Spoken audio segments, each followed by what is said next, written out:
What's up, everybody? Welcome to the Faith Unwavered podcast. I'm your host, Greg, and today we're going to talk about a subject that a lot of people in the church don't really talk about, and that subject is what do I do? How do I find another church? I'm looking for a church. Where do I go? How do I find it? And this is something that kind of isn't really talked about a lot because, people don't really um, change churches a lot, but it does happen from time to time. And for those of you that it has happened to, it can be a very stressful and kind of a troubling time. You want to make the right decision. You want to go where God's calling you. You want to go to a place where you feel welcome and you feel a part. And so there's a lot of factors that go into it. And so today I just want to kind of explore some of those factors. It's something that I have just recently experienced for really the first time in my life, just to give you a little bit of background of where I've been.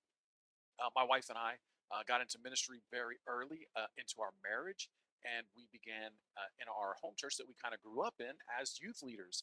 And we served there for a few years, and then God moved us and opened up the door for us to move to a different church. And just basically, our journey from that point on has been, if we move churches, God moved us to another church. It was for a ministry opportunity or just a change in the season of our life or whatever it might be. And so we've kind of just followed God along. But now, most recently, what happened to us after the closing of our churches, well, we had to find a new church. And this was very different for us this time around because I didn't really have a direction on where to go. And so we approached looking for a new church just like any other person would. And there's a lot of factors that I think are hard to step over for a lot of people. The first one that I want to talk about is the transactional feeling of finding a new church, right? Like everybody wants to find a church that fits their needs.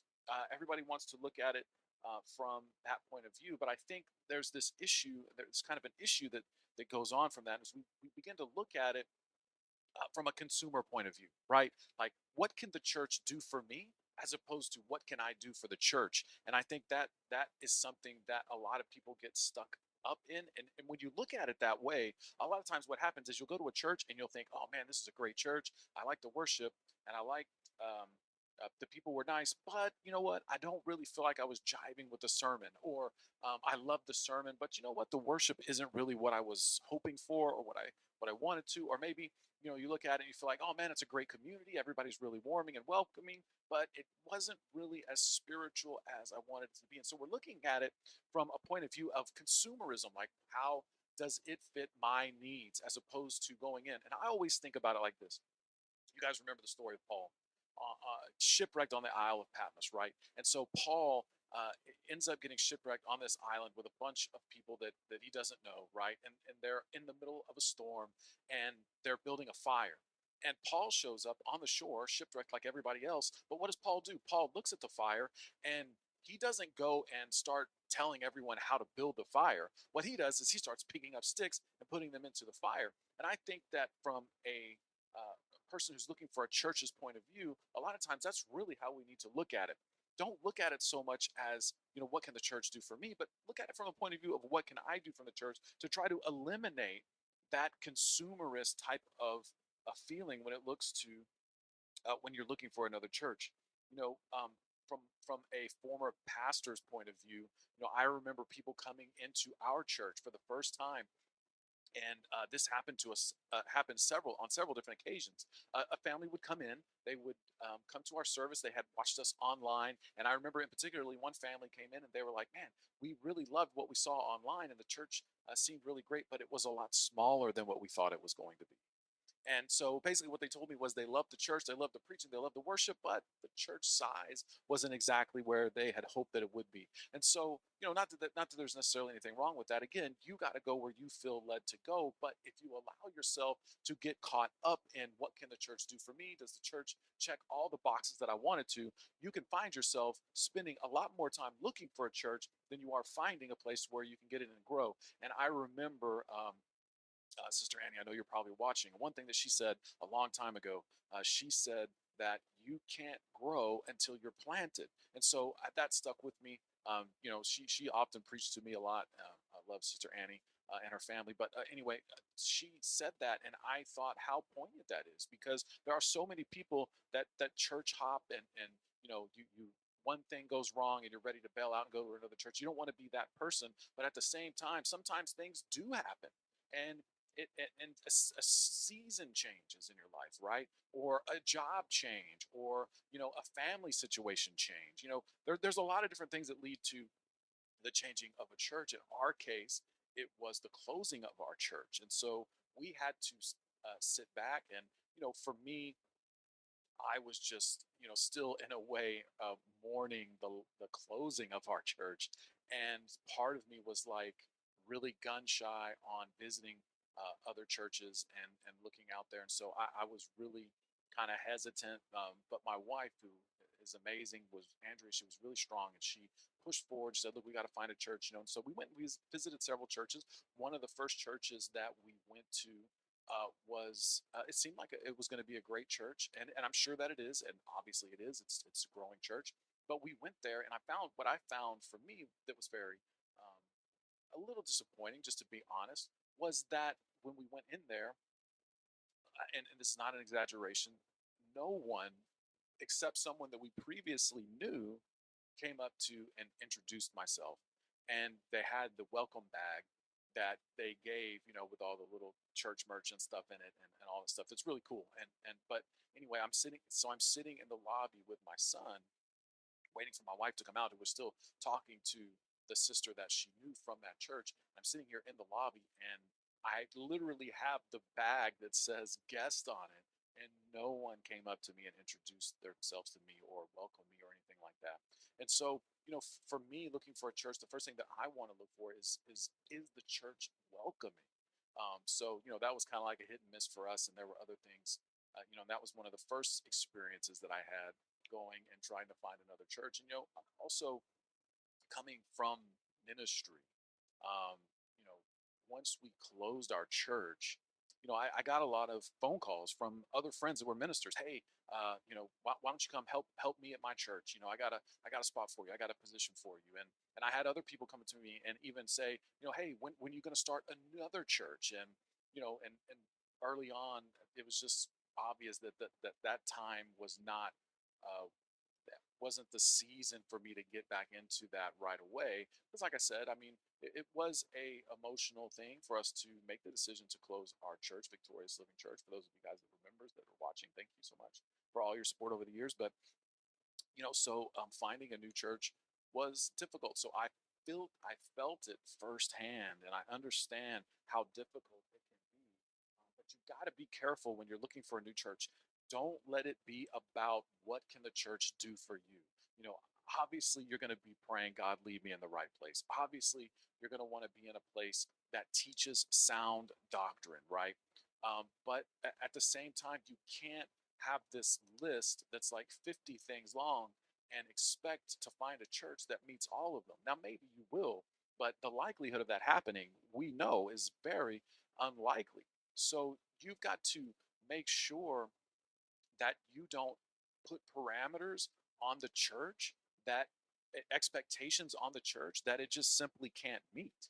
And so you got to be real careful with that. Don't look at it as a transactional consumer point of view. And it's not so much, it's not just about people, the members that make it that way. A lot of churches have made it that way. There's a lot of competition. Pastors are acting not like pastors and acting more like CEOs of large businesses, where they're coming out and not necessarily giving sermons, but they're giving speeches like they're Steve Jobs at an Apple convention or something. So there's a lot of things that are going on. Church has definitely changed from the days of, hey, we're there 5, 6 times or nights a week. People are very busy, and I'm certainly one of those. So I definitely understand. But there are a lot of aspects that you do need to consider, and I just want to remind you, though, when you're looking at those aspects, don't have your expectations to the point that you kind of eliminate all of your options, because there's no perfect church out there, right? There's not a perfect church out there. And so you want to make sure that you manage your expectations when it comes to looking for a new church.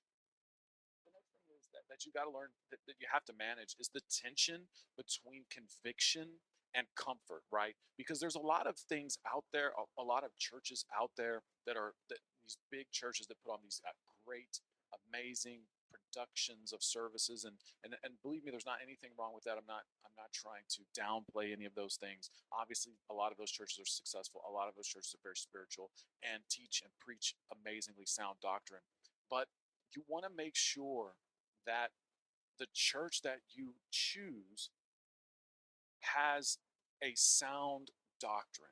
Do their beliefs line up with yours? And of course, as Christians, there are certain things that we would say are closed hand, right? Like there are things that we're not going to budge on. Jesus is the Messiah. He died and he was resurrected. The Word of God is the living Word of God. It's true through and through, from the front to the beginning and everywhere in between. Um, you know, salvation by faith and not works. All those things are like closed hand, but then there's all these peripheral things too, right? Like that you might believe personally, and they might mean a great deal to you, but maybe not every church teaches those things. So you might put yourself in a situation where you're uncomfortable because you're hearing things that you don't necessarily agree with, and so you want to make sure that you don't choose comfort over conviction. You want to make sure that your beliefs and the direction that you're taking your life and your family, it lines up with the direction and the vision of that church that you're looking at. um, Another thing is going to a church that has a great productive aspect of it. You have to be very careful and very discerning, because look, there are a lot of great churches out there that have great talent, but it's one thing to be talented and it's another thing to be anointed. Okay, and so you want to find yourself in a church where the people are anointed, the worship leaders are anointed. And how do I get anointed? How am I? What does that even mean, Greg? I don't even know what you're talking about. Well, what it means is these people are actively praying. They're actively members of the church. They are clear worshipers. They're not up there for show. And look, I get it. There is an aspect of artistic allowance there when you are up on that stage. Even as a pastor, we exercise that in delivering our sermons. But you just want to make sure that you don't substitute conviction for comfort. The next thing is, look, church culture has changed. Like I talked about just a few minutes ago. If you think about it, church culture has changed. The way we do church is different, and you want to make sure that what the culture of the church that you are looking at fits the culture that you desire. I mean, one of the things that I remember about my grandfather, old Papa Marriott, is he served the church his entire life. When he was living for God, he was mowing the yard for the church. He was fixing things around the church. He was a giver in the church. He was an elder in the church. He was very much so involved in the church. Now, the church that he went to in the 90s, which is the first church that I ever got to experience as a young person, was an old school kind of a church that was singing out of the hymnals and very exegetical in their preaching and those types of things. And all of that is great. But I remember, if you remember the late 90s into the early 2000s, there started to begin like this shift in the way churches do things. There was less hymn books and more open worship, less exegetical preaching and more topical based type preaching started to kind of catch on. And I remember him saying, "Oh, that they got these worship singers up here and they just say the same words over and over and over again." I'm just laughing off. But again, the culture of church has absolutely changed over the last 25 years. The culture of church has changed in the last 8 years because of the pandemic. Churches um, went out of their way to make everyone feel comfortable in joining in online, and it seemed like a lot of the members that got too comfortable joining in online, and they never returned back to the church. And so there's a lot of things that have changed the church. Leadership and distrust things that have happened with big name type of pastors that we've unfortunately seen struggle and make some mistakes along the way. And so there is just a lot of things that have happened that have kind of, in a lot of the eyes of maybe even you out there, if you're watching, you're saying, I'm I've been hurt by church, right? I've been hurt by church people. Maybe I've been hurt by a pastor, and that can be something that can make it very difficult when you're looking for a church. There's kind of three things I think that lead to someone looking for another church, right? Like the one thing is, God's leading you in a different direction, right? Your season is changing. Your ministry might be changing. You might be advancing in ministry or changing in ministry, or God could just be calling you, right? You are unhappy because something happened to you, right, that you did not like or did not agree with, or a family member or a friend that was close got hurt, and so you made the decision to leave. Or maybe you had a something that was outside of your control change your church situation. So there's a couple of different things that could happen that would change. But here's the thing: you've got to make sure that whatever your reason for changing churches is, that you stay steadfast in finding the right place for you. And sometimes you might hop in to a church and just be there for a short period of time. And don't beat yourself up, because look, God still has a plan and a journey for you. But you don't want to be so far away from uh, being a regular attendee of church that it becomes easy for you to stay home on Sundays, right? When you start to feel yourself lose that conviction of, hey, man, I need to get up and I need to go to church, that should be a warning sign for you that says, hey, something's going on here. I need to amp up my prayer. I need to amp up my Bible study. I need to draw some encouragements from my family or my friends. You don't want to lose that conviction on the inside of you. The next thing is, for those of us, or those of you guys that might be in transition, what does discipleship look like while I'm looking? I look to the church. You might be saying, I look to the church to be my spiritual guide. I look to a pastor to be my spiritual guide, and elders in the church. And here I am without a church. How do I maintain my walk with God without it? Well, listen, the main things stay the main things. You should be praying. You should be studying your word. You should be encouraging your family, your friends, and all of those people around you. Because here's what happens when you encourage other people: encouragement comes back to you, because it's this amazing law that God made called reaping and sowing, right? If you sow, you're going to reap, right? So if you sow encouragement and you sow faith, you're going to reap it when you need it. God has a way of bringing it to you. But while you're looking, you need to make sure that you hold on to the practical habits, the same habits that build your relationship with God when you're a part of a church. You got to hold on to those things. You got to and like I said, maintain your prayer walk, maintain your nose in the Bible, maintain your faithful discussions and uplifting conversations and your devotionals and all those types of things. Those are very important. And the most important thing that you need to do when you are in that mode of transition is you need to be careful not to get cynical, right? Don't get cynical, because becoming cynical can lead to bitterness.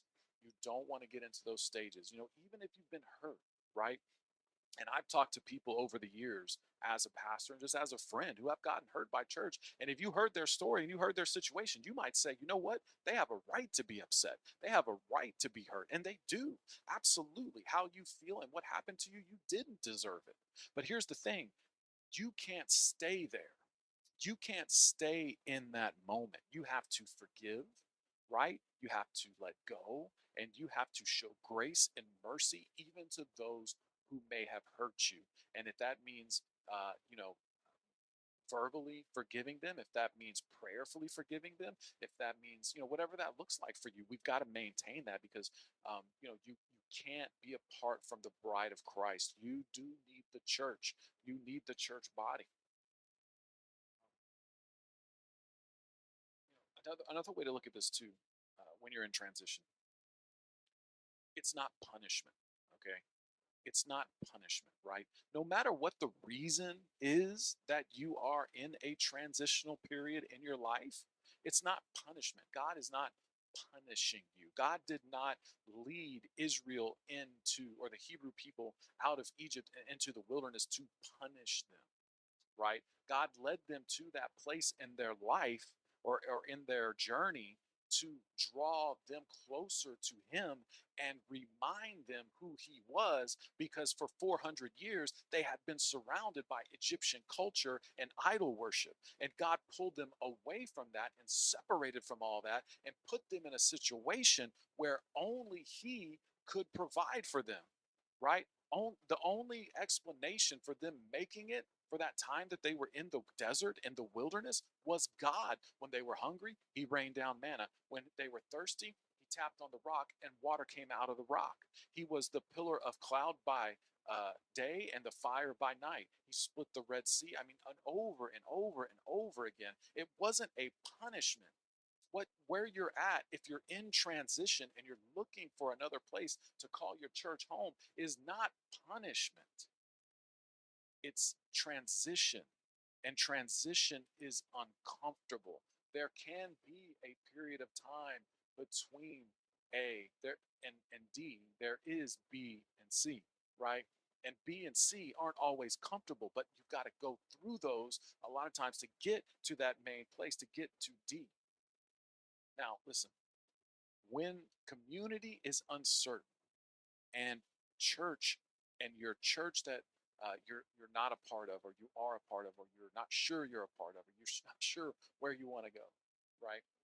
Community is needed, or excuse me, faith anchors us when community is uncertain, okay? Because sometimes when you're in that transitional period or when you're in the wilderness, you will feel like you are alone. And that's not an easy thing, okay? And I just want to remind you real quick, if you do feel that way, you're not alone, okay? You are not alone. Your family is with you, your friends are there with you, and certainly God is with you. But listen, faith anchors those times when community is uncertain. So what you've got to do is, again, hold on to God. Transitional time in our seasons in our lives, excuse me, are not meant for us to run away from God. They are meant to draw closer to him, because almost every single time we go through that transitional period, God removes the things that we were leaning on that weren't him, so that we have no other choice but to lean on him. Um, those seasons of wilderness and wanderness often show us who we truly depend on. Are you depending upon your pastor to carry your relationship with God? Are you depending on the worship team to, to carry your relationship with God? Are you depending on your prayer partners to carry your relationship with God? Or are you carrying your relationship with God? This is the key part of transition and change, and finding that new, being in that spot between A and D, right? Help help yourself by anchoring yourself in faith. Be prayerful. Go on a fast. Seek wise counsel, right? All of these things will be a great benefit to you and an encouragement to you when you're in that time. Because look, the right church is out there, okay? God has a place for you. God has a home church for you, even if you haven't found it yet. You've just got to stay prayerful. You need to stay steadfast. You need to stay going to church, even if you're going to a church that you might not feel like, this is not my forever church home, but I'm going to be here for a season until the one that I know God is calling me to is going to get there. And you might even find out that the one that you're at right now is the one you're going to spend the rest of your life at. You never know, right? But look, God, we've got to trust that God leads his people to the right community at the right time, right? Your timing might be, might not be right now. You might be in that time of transition and moving from one church to another, finding that right church home. Again, it's very difficult, and it's something that I experienced 2 years ago when we closed our church, and finding that new church, and getting phone calls from from friends that are ministers and saying, "Hey, come on and join our church and come help us," and "Hey, why don't we go start a church over here?" And Um, I had several people open up those doors for me. But here's the thing: not every open door is a door that you need to go into. And how you figure that out is through prayer and being anchored in faith and understanding where God has you. It's Hebrews chapter 10 and verse 23 through 25. I'm going to read from the ESV. I think I have the NLT up on the screen. But it says, "Let us hold fast the confession of our hope without wavering, for he who promised is faithful, and let us consider how to stir up one another to love and good works, and not neglecting to meet together, but encouraging one another." This is the key. If you know someone that is in transition right now, in between churches, you need to reach out to them and you need to let them know that you're there for them. You need to pray for them. You need to love on them. You need to encourage them. You need to remind them that God has the right place for them. And don't be the one that fuels the negativity. Don't be the one that fuels their disconnect and says, "Oh yeah, all this stuff being negative." Don't be that person. Be the one that encourages.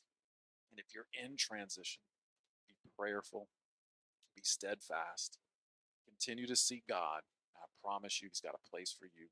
Finding a new church isn't an easy thing, but you will get through it if you follow Him. Praise God. Thank you so much for tuning in. Um, Faith Unwavered podcast. I'm going to be starting the Bible study, the discipleship Bible study. Hopefully, I'm going to post the first video this coming up weekend, right after Christmas. And we're going to be moving on from there. For this first episode, I just kind of jumped in on a topic that I feel like was kind of relevant to a lot of people, certainly relevant to me 2 years ago, something that I went through for the first time in my life. And so, um, hopefully, something that I said today was a blessing to you. If it was, I hope that you'll give a like and a comment down below. And if you have recently been in a situation where you were looking for a new church and you found a great one, post down below and tell us a little bit about your situation. Tell us a little bit about how God got you through it. And if you go to a great church, post it down below too, so you can let somebody know, hey, maybe there's somebody that's watching this video that's in your area that's looking for a new church. Post that down below, and who knows, they might see you on Sunday. But again, thanks everybody for tuning in. Please do me a favor, like, share, and turn the notifications on and subscribe. I appreciate you joining me. Faith Unwavered podcast. God is with you. I'm praying for you. Please pray for me. God bless you. We'll see you next time.